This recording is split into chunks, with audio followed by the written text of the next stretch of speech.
I've spent my whole adult life around queer culture. I lived quite possibly in the queerest freshman dorm at Stanford. In a 60-person dorm, we had multiple gay men, multiple lesbians, lots of bisexual people, and one transgender woman. Then I moved to the officially LGBT-themed co-op on campus. Then I lived in a 4-person house on campus where all 3 of my housemates were queer. Since then, I've lived here in San Francisco, always within walking distance of the Castro. About half of my friends are queer. I frequent experimental theater in the city, and most experimental theater in San Francisco is queer. If the content isn't, then the actors usually are. And next year, I'm marrying a bisexual woman, which is no surprise since almost everyone I've dated is a queer woman. And I'm pretty not queer, maybe a little. My generation looks at these things as fuzzy and shifting, unlike the emerging narrative when I was a kid of a few boxes you could choose, like gay, straight, bisexual, trans. I've pretty much only ever wanted to date women. My relationship with masculinity is fraught, which I've spoken about here before.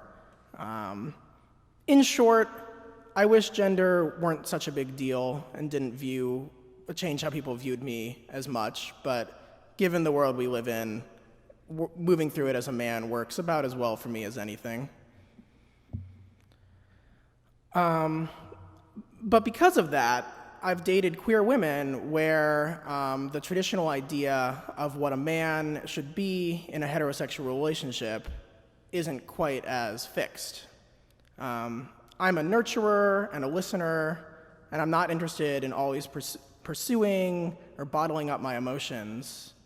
And women who date women tend to be interested in negotiating roles and actively designing our relationship a little bit more.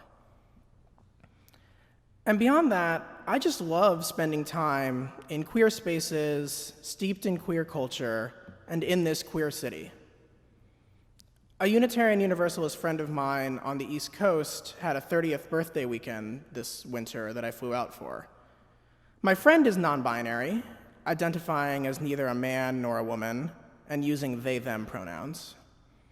Both their UU friends who traveled in and many of their local friends are also trans. Overall, I think half the people at this weekend used they/them pronouns. And I just loved meeting all of these people. They were so fun and genuine. It felt like everything about how they presented themselves and how they acted was who they were, something they had chosen, not something society had chosen for them. It makes sense. Even the names I was using to refer to them were things they had chosen, often in the last year or two. A queer friend recently asked Annie and me, "Why are you getting married?" We'd been engaged for a month. Numerous people had asked us about the wedding date, the location, how we got engaged, but no one had asked us why we were doing this yet. The way society says to respond to an engagement is to treat it as the obvious next step for our relationship and something to celebrate. But our friend didn't make any assumptions. She didn't assume that we were having an actual wedding either. She just treated it like any other life event. I ask friends all the time, "Why did you change jobs? Why are you moving to Oakland?" Hearing, "Why are you getting married?" was surprising, but I appreciated that lack of assumptions and treating it just like any other event.